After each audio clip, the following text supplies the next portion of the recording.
vamos a desarrollar el tema de balance de energía para la evaporación.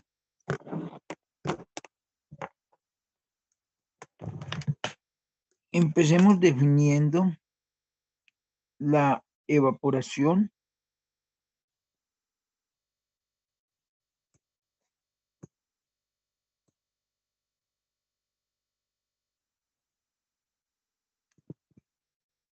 como una operación unitaria. Operación unitaria significa que no hay transformación química. Operación unitaria que consiste en concentrar una solución evaporando parte del solvente mediante aplicación de calor, que puede ser utilizando vapor de agua o gases de combustión. Entonces, la evaporación sucede en un evaporador. Esa sería la unidad de proceso. Y esa unidad de proceso la vamos a representar con este dibujo. Este dibujo representa el evaporador.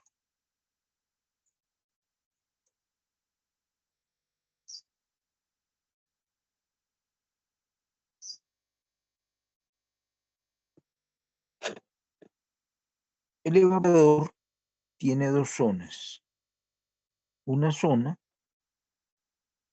que aparece acá como triángulo, que es la que recibe el medio calefactor, y la otra zona es la que recibe la solución que se va a evaporar, es decir, la solución que se va a concentrar. La evaporación es una operación de concentración. Entonces, la evaporación, hemos dicho, es una operación unitaria que consiste en concentrar una solución.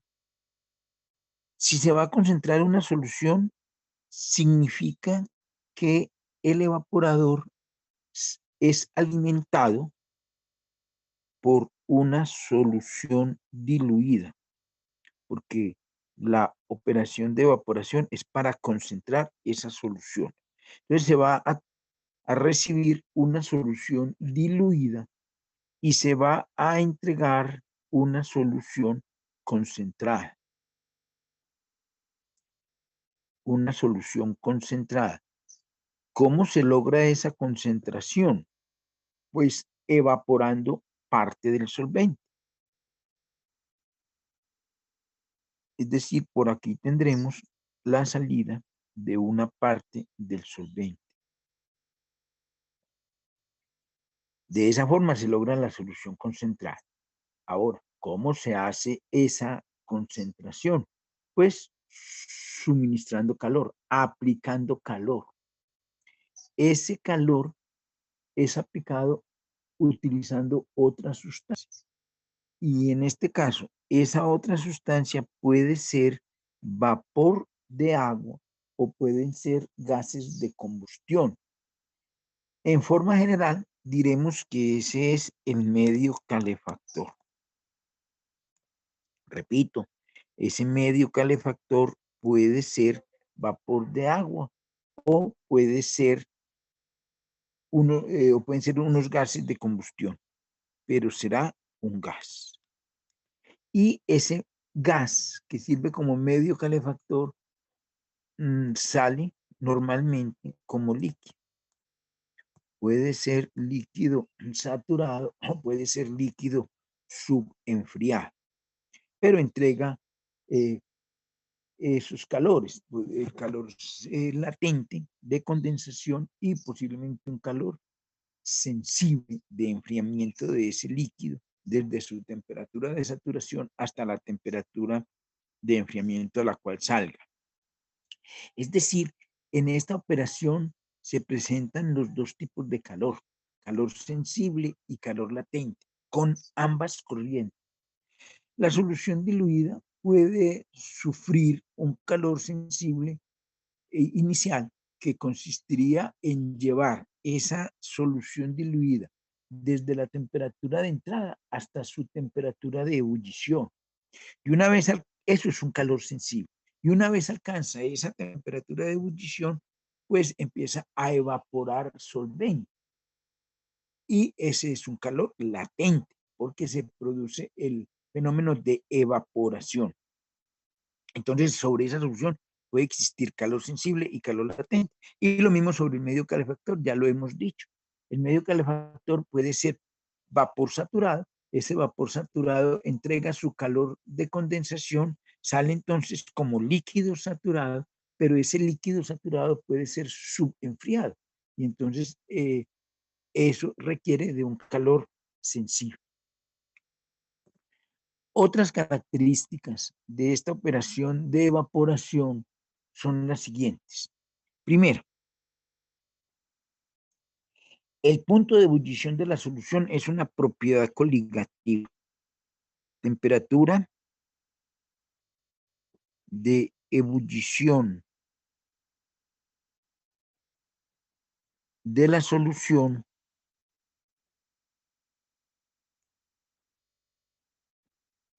es una propiedad coligativa.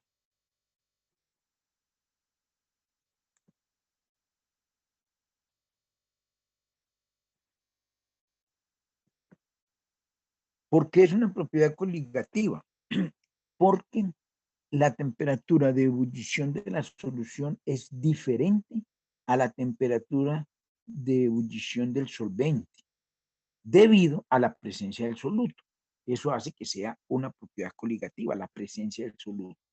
Entonces, como es una propiedad coligativa, para determinar esa temperatura de ebullición de la solución, se deben emplear diagramas de Düring.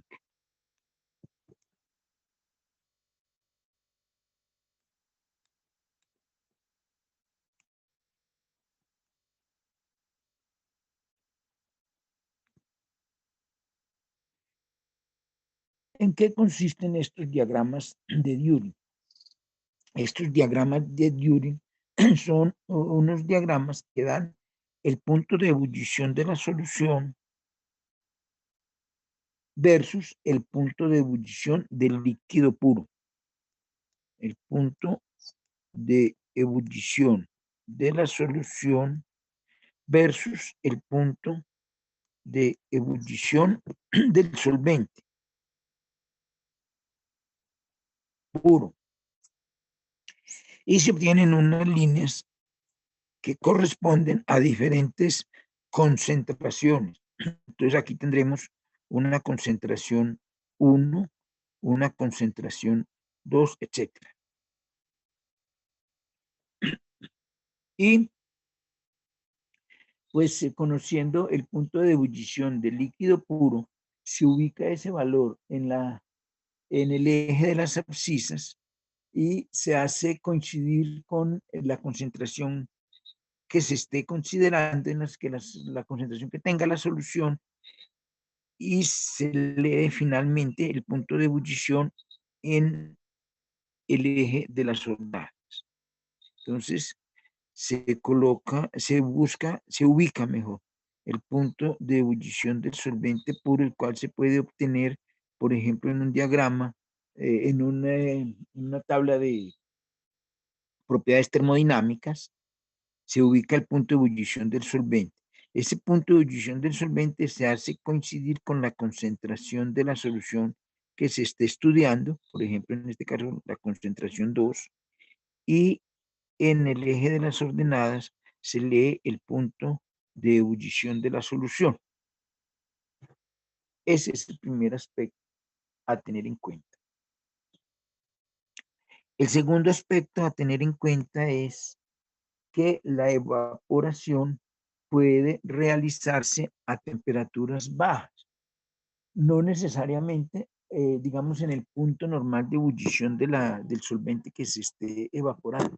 Por ejemplo, si el solvente que se esté evaporando, la ebullición no necesariamente tiene que hacer, si el solvente que se esté evaporando es agua, si el solvente que se está evaporando es agua, la evaporación no necesariamente se tiene que hacer a 100 grados Celsius, se puede hacer a 60, a 50 grados Celsius, a cualquier otra temperatura más baja. ¿Por qué? Porque en muchos casos los otros componentes de la solución pueden sufrir daños. Se pueden, por ejemplo, descomponer a temperaturas altas. Entonces, para que no haya esa descomposición, la evaporación se puede hacer a temperaturas más bajas. ¿Y cómo se hace esa evaporación a temperaturas más bajas? Simplemente realizando la evaporación al vacío.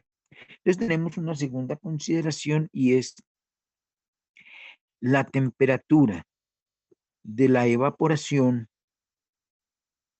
puede ser baja. Repito, baja para evitar que algunos compuestos se descompongan a temperaturas altas.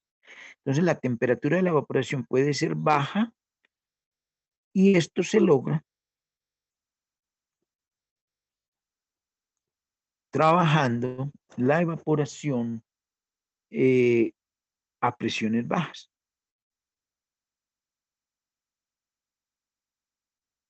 Por ejemplo, presiones de vacío. Por ejemplo, presiones de vacío. Esa es la segunda consideración que vamos a hacer en esta operación. Tercera consideración, y es referente a los equipos donde se lleva a cabo la evaporación. Los equipos donde se lleva a cabo la evaporación reciben el nombre de evaporadores. Y estos evaporadores se pueden clasificar de varias maneras. Una manera es que se pueden considerar evaporadores de simple efecto,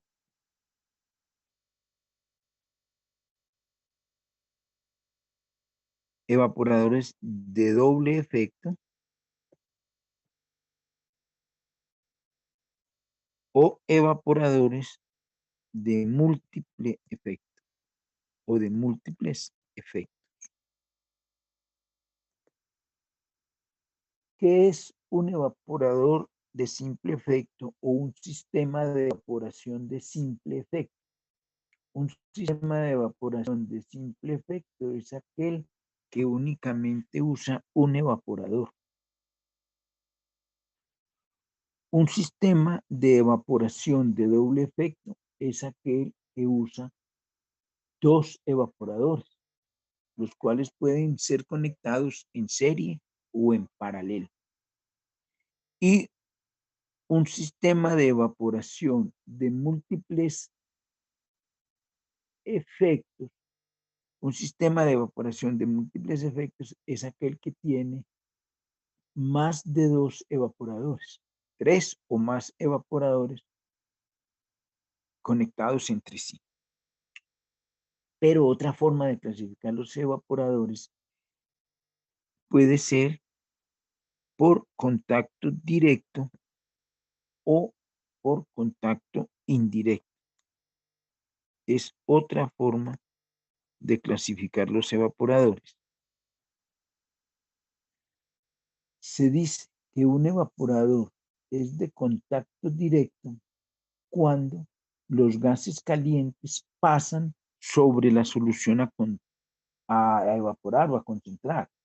Es decir, el contacto entre las dos fases, vapor de calefacción y solución, es directo. Y se dice que un sistema de evaporación es de contacto indirecto cuando los gases van por dentro o por fuera de unos tubos y la solución va por el otro lado de esos mismos tubos. Es decir, no hay un contacto directo de las dos fases del vapor que va a hacer el calentamiento y de la solución que se va a concentrar, sino que el contacto es a través de un tubo. Ambos se contactan con el mismo tubo y es a través de ese tubo que se logra la transferencia de calor. Eso es contacto indirecto. Una cuarta consideración que debemos hacer en la operación de evaporación es que la mayoría de las veces el producto deseado En la operación de evaporación es la solución concentrada, la mayoría de las veces, pero en algunos casos puede ser el vapor de agua. ¿En qué casos puede ser el vapor de agua? Cuando vamos a obtener agua a partir de agua de mar, a partir de agua salada, vamos a obtener agua potable.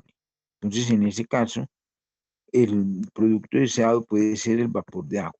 Pero en la mayoría de las ocasiones, en la mayoría de las ocasiones, el producto deseado es la solución concentrada. En la mayoría de las ocasiones. Con esas consideraciones, podemos realizar los balances, tanto balance de masa como balance de energía en la operación de evaporación. Vamos a establecer los balances. Para establecer esos balances, pues hacemos un diagrama de flujo del proceso. Diagrama de flujo que tendrá esta forma.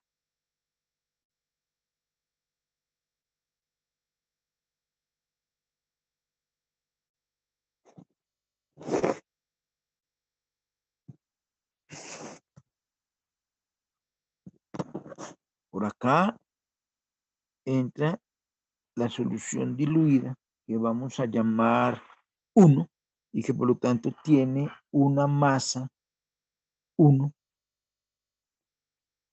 y una concentración 1. Sale una solución concentrada que tiene una masa 2 y una concentración 2. Entra un vapor de calefacción que vamos a llamar G4 y sale un vapor, un líquido de calefacción que vamos a llamar L5. Pero por la parte superior del evaporador sale el solvente que se le va a retirar a la solución. Y ese solvente lo vamos a denominar G3. G3. Entonces, podemos establecer un balance total de masa. En este caso, que sería la masa 1, que es lo que entra de solución concentrada, más la masa que entra de vapor de calefacción es igual a la masa que sale, que consiste en el líquido que sale proporcionado por el medio de calefacción más el vapor del solvente que se le retira a la solución más la masa de la solución concentrada.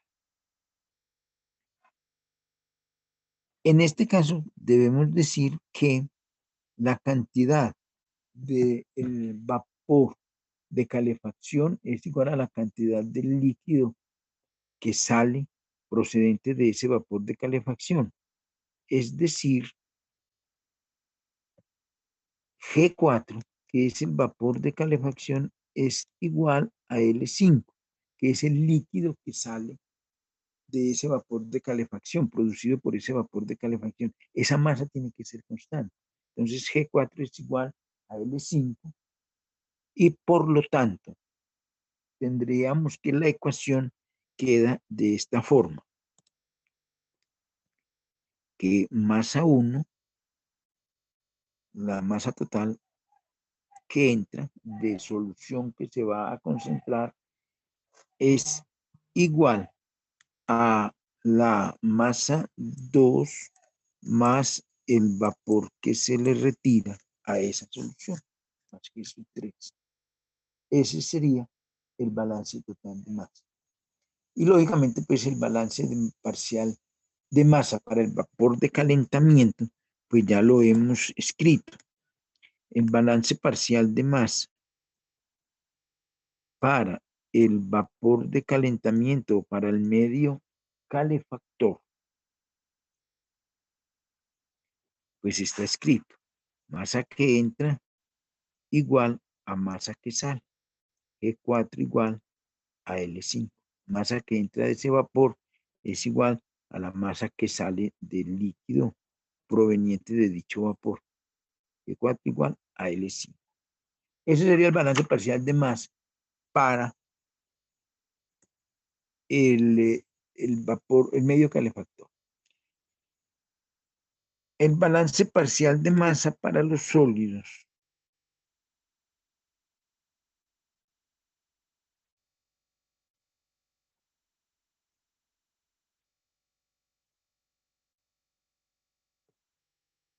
El balance parcial de masa para los sólidos tendría la siguiente forma.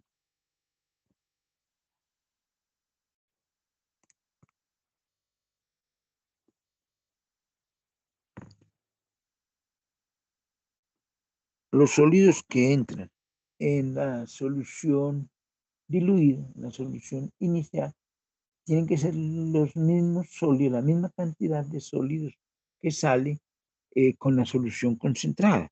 Por lo tanto, ese balance de masa se puede establecer de la siguiente forma. M1 por X1 igual a M2 por X2. Y finalmente, el balance parcial de masa para el solvente tendrá la siguiente forma. El solvente que entra, que sería masa 1 por 1 menos la concentración de la solución 1, es igual al solvente evaporado, que es G3, más el solvente que sale con la solución concentrada, que es M2 por 1 menos X2. Eso en cuanto al balance de masa. El balance de energía para esta operación de evaporación tiene la siguiente forma. Es un sistema abierto, por lo tanto, su ecuación general sería sumatoria de los cambios de energía cinética más sumatoria de los cambios de energía potencial más sumatoria de los cambios de entalpía igual a calor transferido con el medio ambiente menos el trabajo de expansión o de compresión, también llamado trabajo útil. Pero en este caso, el término de balance de energía cinética y el término de energía potencial son despreciables comparados con los grandes cambios entálpicos y con las posibles grandes transferencias de calor que se dan. Entonces esos dos términos son despreciables y los evaporadores, que son equipos de intercambio de calor, pues no realizan trabajo de expansión o de compresión, ese trabajo es cero y por lo tanto la ecuación del balance de energía se reduce a que la suma de los cambios entálpicos es igual a calor. Si el proceso es adiabático, lo cual sucede en la mayoría de los casos porque se usan buenos productos para evitar que haya transferencia de calor con los alrededores, pues podríamos decir que la ecuación se reduce a que la suma de los cambios entálpicos es igual a cero en un proceso adiabático que se puede presentar en la mayoría de los casos. Siendo esto así, siendo el proceso adiabático, pues diríamos que la sumatoria de las entalpías de salida menos la sumatoria de las entalpías de entrada sería igual a cero y entonces la sumatoria de las entalpías de entrada es igual a la sumatoria de las entalpías de salida. Si eso es así, La ecuación se puede escribir de esta forma. ¿Qué entra? Entran la solución diluida y el vapor de calefacción. La entalpía de la solución diluida se puede decir masa de la solución diluida por entalpía específica de la solución diluida, más masa del vapor de calefacción o del gas de calefacción por la entalpía de ese gas de calefacción, entalpía específica. Esto es igual a la masa del vapor producido por su entalpía más la masa de la solución concentrada que sale por su entalpía específica más la masa del líquido que sale procedente del medio de calefacción L5, masa de ese vapor, de ese líquido que procede del vapor de calefacción por su entalpía específica, por su entalpía específica, por su entalpía específica, L5 por H5.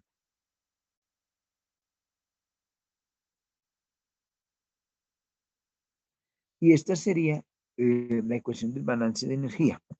Pero como G4 es igual a L5, G4 es igual a L5, entonces podemos escribir la ecuación de la siguiente forma. G4, H4 menos G4, H5. Esto debido a que G4 es igual a L5.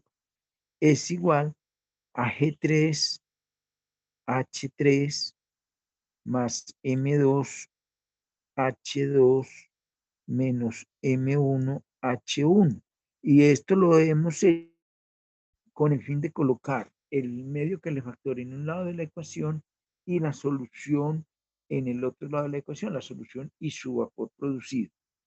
Y esa ecuación se puede resumir de la siguiente forma. G4 por H sub FG cuando solo hay eh, un calor de un calor latente de condensación en el medio calefactor.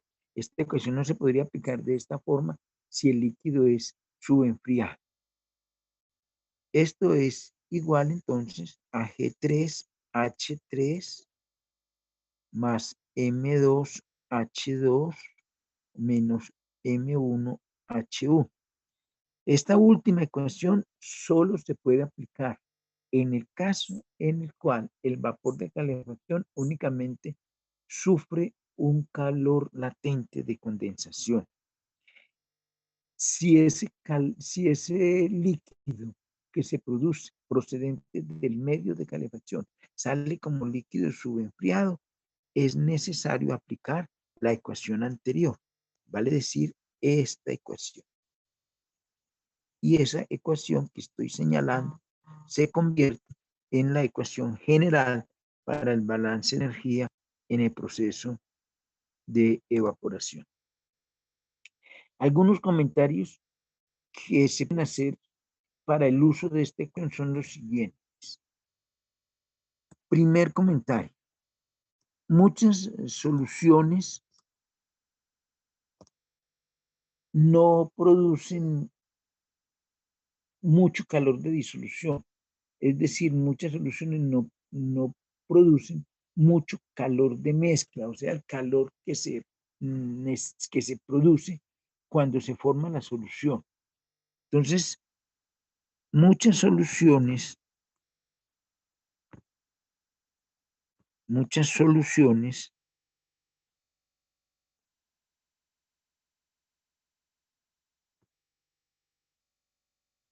no tienen en cuenta el calor de mezcla.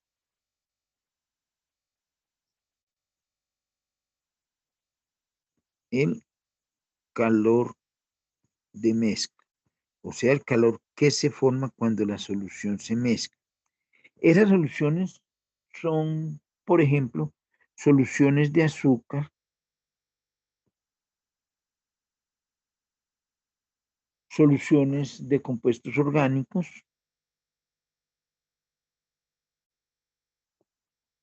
soluciones de papel,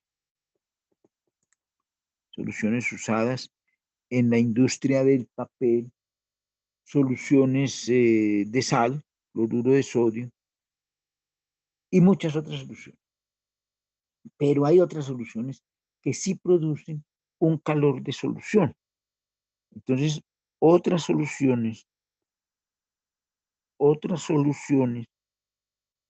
sí tienen en cuenta el calor de mezcla. Esas soluciones son soluciones de ácidos y bases fuertes, por ejemplo. Son soluciones de ácidos y bases fuertes.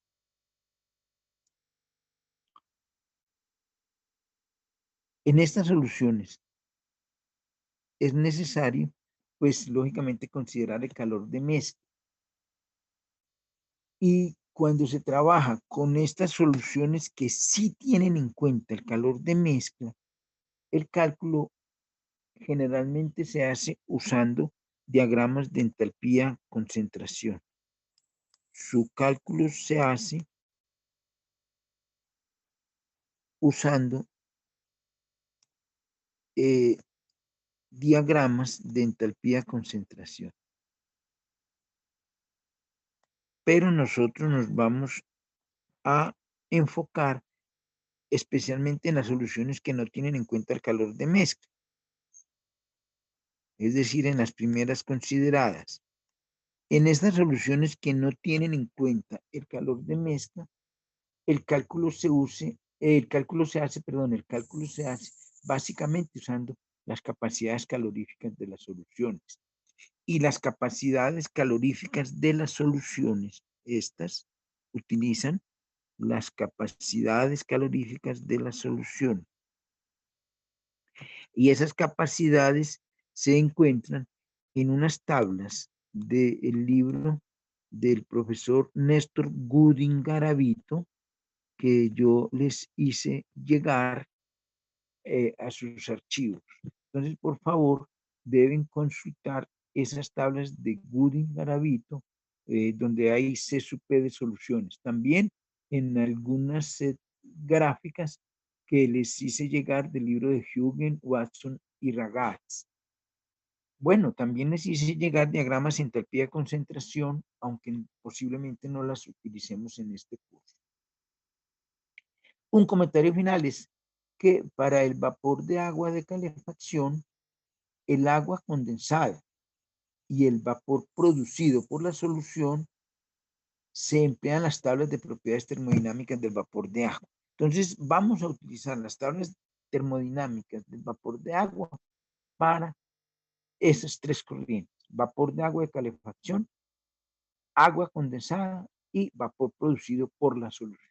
Para esas tres utilizaremos tablas de propiedades termodinámicas del vapor de agua. Muchísimas gracias.